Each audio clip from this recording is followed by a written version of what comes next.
일본 여행을 자주 가실 텐데 간 김에 그 지역의 맛있는 사케도 맛보고 또 귀국하면서 한두 병 사오고 싶잖아요. 가격도 훨씬 저렴하고 한국에서 구하기 어려운 사케도 많으니까요. 그럴 때 어떤 걸 골라야 할지 저도 항상 어려웠었거든요. 이 국내 최초 사케 디플로마 차진선 소믈리에님께 여쭤봤습니다. 북해도 가면 또 있죠.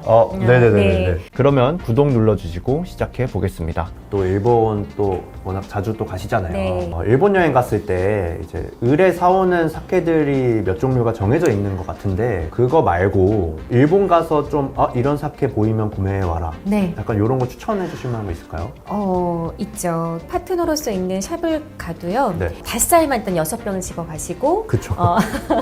뭐 유자 사케라든가 네네네네. 이제 그런 뭐 그보다 뭐 그쵸. 몇 병씩 사 가시죠. 네네네. 사실 그거 말고도 만약에 방문할 시기도 되게 저는 중요하다고 생각을 해요. 사케는 꼭 시즈널 사케가 많이 있거든요. 맞아요. 지금 예를 들어 가을에 방문하실 때는 히야 오롯이라고 해서 이제 초봄에 만들어낸 술을 한 번 열 처리를 해서 여름 내내 숙성을 거쳐서 지금 딱 초가을에 출시하는 사케들이 있거든요. 그런 것들은 제가 방문했을 때 보인다면 한정이기 때문에 사오시는 것들도 좋죠. 또 숙성에 의한 뭐 몇 년은 아니지만 어느 정도의 일정 기간을 거쳤을 때 내는 또 주질이 또 다양성을 또 맛보실 수 있고요. 그리고 또 겨울에 방문하신다면 또 칸자키라고 해서 데워 먹는 술이 있지 않습니까? 이제 그런 것들을 특화되게 만드는 그 술이 있고요. 이제 지금 사케를 만드는 시즌이거든요. 초봄. 내년 빠르면 1월, 2월에 만나볼 수 있는 뭐 나마자키라든가 뭐 신주라고 하죠. 정말 입안 가득, 뭐 과실 한가득 담은 정말 프레시한 그런 나마자키들도 이제 들어오기 시작을 하죠. 사오시기 너무나 좋죠. 정리를 하면은 계절 한정으로 나오는 사케들을 제가 방문했을 시기 계정으로 만나볼 수 있는 사케들. 그쵸. 네. 이제 그런 걸 구매해오면은 우리나라에서 뭐 쉽게 만나기도 어려울 뿐더러 네. 되게 의미가 있기 때문에 그렇죠. 그런 사케들은 조금 수량이 정해져 있거든요. 그래서 샵보다는 업장을 방문하지 않으면 맛을 볼 수가 없는 술들도 있어서 제가 방문을 한다면 사오는 것도 하나의 팁이 될 수도 있고 또 하나는 너무 준마이 다이긴저나 이런 거에 너무 거기에 좀 선입견을 두지 마시고 뭐 이제 쌀의 다양한 제가 125가지에 대한 그 쌀을 만드는 또 쌀의 좀 다양성을 느끼면서 사오시는 것도 좋은 팁이 될 수가 있어요. 쌀 품종을 보고 그렇죠. 여러 개 품종이나 뭐 효모를 달리해서 그 효모를 전면에 딱 세워서 낸 사케들도 있죠. 아마 보셨을 거예요. 네네네. 육. 맞아요. 맞죠. 이제 그런 것들을 만나보실 수 있다면 그런 것들도 사오시면 너무 좋을 것 같아요. 너무 좋은 팁이라서 네. 좋았습니다. 감사합니다. 그런데 네. 조금 더 도움이 되면 좋을 것 같아서 혹시 요즘 눈여겨보고 계시는 브랜드나 네. 아니면 요새 너무 잘한다 하는 좀 제품명 같은 게 있을까요? 브랜드명을 말씀드려도 되나요? 네네네. 얼마든지. 그래요? 제가 파는 게 아니기 때문에. 추천. 이제 니가다 하면 네. 약간 니가다의 인식이 있죠. 맑고 깨끗하고 담녀하다. 또 니가다도 다 니가다스럽게 만들지 않거든요. 뭐 아베라는 생산자가 있는데요. 거기에 술들은 또 젊은 생산자들이 만드는데 한번 드셔보시면 사케를 이렇게까지 좀 유니크하고 좀 파워풀하면서도 프루티한 사케를 만들 수 있을까라는 느낌이 드실 수가 있을 거예요. 그리고 또 후쿠오카 많이 가시잖아요. 네네네네. 뭐 후쿠오카 하면 명주가 몇 가지 있는데 네. 다나카. 네. 이제 다나카 로쿠지고라고 해서 네. 다나카 65예요. 65. 근데 그 집은 정미 보합이 65입니다. 오로지 65. 그 근처에서 나는 야마다 니시키로 만든 네네네. 쌀을 가지고 오로지 65%. 근데 준마이로 출시가 돼요. 준마이 긴조, 다이 긴조 못지 않습니다. 이제 너무 재밌어졌어요. 잠깐만. 네. 이거 그 술은 보이면 그냥 사오셔야죠. 정말요? 네. 이거 지역마다 해주시면 안 돼요? 지역마다. 도쿄 가면 이거, 네. 뭐 북해도 가면 이거, 오사카 가면 이거. 북해도 가면 또 있죠. 네네네. 네. 추운 지방이다 보니까 뭐 많은 사케들이 있지만 가미가와 다이세츠라는 사케가 있어요. 그 술은 뭐 전통의 뭐 기술을 다 계승을 하면서 만들지만 네네. 현재 모든 사케 러버들이 좋아하는 장점들을 다 골라서 함축해서 만든 사케라고 보시면 될 것 같습니다. 첫 마시는 순간 그 정도요. 이렇게 맛있게 만들 수 와. 있을까? 네. 또 대박이다. 홋카이도의 이미지나 이런 또 철국의 이미지도 너무나 좋고요. 네. 그 말씀하신 제품들이 뭐 바틀샵이나 이렇게 가면은 있습니다. 있는 네, 거죠. 아. 네. 근데 아무래도 그 지역에서 만든 건 그 지역 바틀샵에서 많이 보이겠죠? 그래서 이제 우리가 지작계라고 네네네. 하죠. 네네네. 그 지작계는 그만큼 그 지역의 뭐 풍토라든가 기후라든가 뭐 수질 여러 가지를 담고 있죠. 네네네. 그래서 예전에는 사실 그 지역을 가지 않으면 맛볼 수 없었던 술들이었는데 지금은 다양한 유통 경로를 통해서 수출도 하게 되고 그러나 그 지역을 가지 않으면 맛볼 수 없는 사케들도 아직은 있습니다. 더 해주세요. 오사카 교토 가면 뭐 사야 되나요? 오사카 교토, 네. 교토를 가면 일단 니찌니찌를 니찌니찌. 맛보셔야죠. 네, 젊은 생산자라고 해야 할까요? 뭐 연배가 저랑 비슷할 수도 있는데 젊지는 않네요. 상당히 젊네요. 감사합니다. 정밀을 쓰지 않습니다. 그러니까 우리가 알고 있으면 몇 % 깎았어요. 준마이 다이긴조예요. 그런 좀 선입견에서 벗어나서 내 술을 마셔봐. 그 생산자의 남다른 철학이 돋보이죠. 그러니까 정밀하는데 비밀이라는 거죠. 네, 정밀보합은 비공개. 비공개. 뒤에 쓰여져 있습니다. 물론 저는 알고 있죠. 아, 그런가요? 생산자에게 뭐야? 생산자에게 물어봤습니다. 몇이에요? 손가락을 이렇게.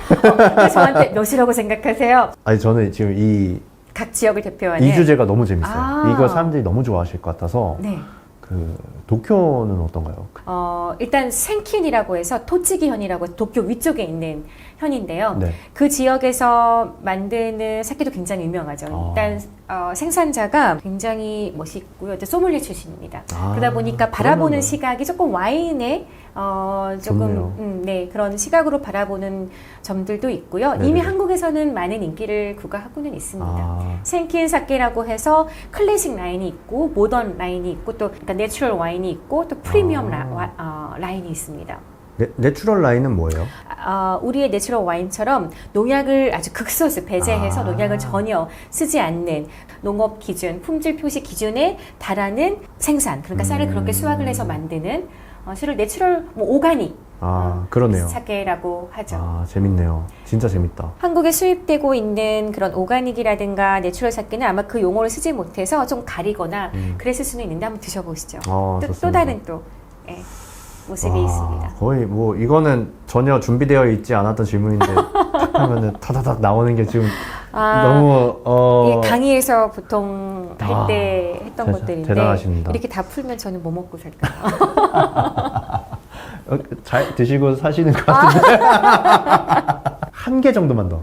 지금 지역별로 다 했는데 그래도 하나 정도만 딱. 미에현이라고 네, 있어요. 미에. 그 미에현 진주가 굉장히 유명한 곳이기도 하고 미식의 고장이라고 하는데요. 키노라는 라는 사케가 있습니다. 네.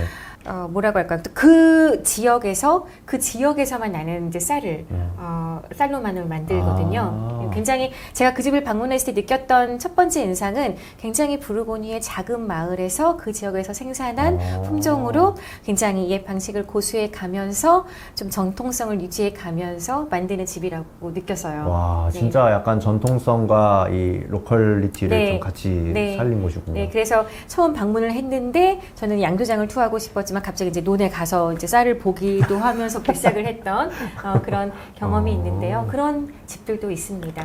그리고 또 프리미엄 사케들 너무나 많죠. 근데 그런 사케들은 제가 말씀드리지 않아도 그쵸. 이미 다 아셔서 맞아요. 없어서 못 구하는 사케들이라 잘 알려지지 않았지만 보석 같은 그러네요. 사케들이 있습니다. 와, 너무 재밌다. 근데 이 지자케라는 게 왜 있는 거예요? 지자케라는 네, 거요. 좀 뜬금없지만 어쨌든 뭐 지역에서 만드는 건 알겠는데 굳이 지역에서만 팔거나 할 이유가 현대사회에 있나 해서. 그렇죠. 다양한 유통망도 네네네. 있을 것이고, 뭐 우리 강원도에서는 뭐가 유명하죠? 그리고 또 감자. 각 지역 사케의 원료는 주 원료는 쌀, 물, 누룩 중요한 건 물이 들어가거든요. 그 기후에 또 수질이 다 다양합니다. 쌀은 조달을 할 수는 있어요. 하지만 네네네. 그 지역에 물을 어떻게 끌어오기가 그쵸. 쉽지가 않죠. 그쵸. 뭐 미네랄의 함유량이라든가 네네네네. 또 연수, 경수, 중경수에 따라 사케에 미치는 영향이 달라질 수 있고, 그쵸. 또 그 지역 지역의 풍토에 따라서 토질도 다양하게 네네네. 다르기 때문에 거기에 맞게끔 제가 또 농약의 비율을 어느 정도 할 수 있는지 여기는 좀 더 점토질이 많은지 또 그런 것들이 달라지죠. 그러다 보니 사케에 미치는 영향이 크게 되죠. 그리고 이건 여담이긴 하지만 만드는 분들도 생계를 이어가기 위해서는 그 지역에서 발달되어 있는 음식, 먹거리가 있잖아요. 네네네. 거기에 맞게끔 특화되게 만드는 것들도 여러적인 역사적인 배경이 있죠. 전주에 가서 콩나물국밥에 모주를 시키듯이 그렇죠. 이제 일본에서도 그 좋은 지역의 비유. 음식에 이렇게 그 어울리는 네. 사케들을 만드는 네. 또 그런 풍습? 뭐라고 해요? 있죠. 그런 게 좀 있는 예를 들어 거군요. 미야기현이라고 해서 네. 조금 도쿄에서 저 동북 쪽에 위치한 현인데요.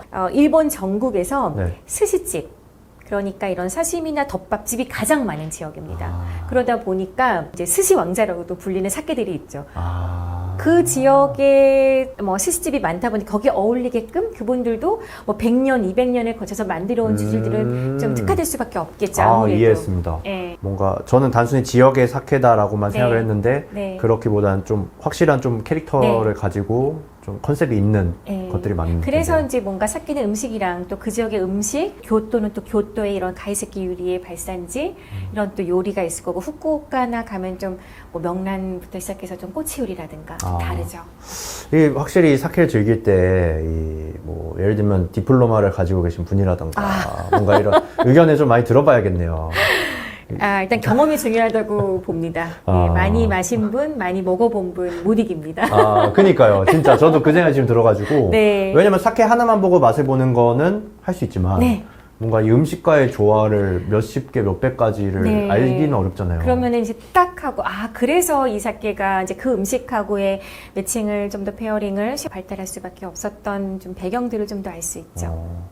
오늘 영상 재밌게 보셨다면 구독과 좋아요 한 번씩 꼭 부탁드리고요. 다음에 더 재밌는 영상으로 찾아오겠습니다. 감사합니다. 감사합니다. 바이. 끝.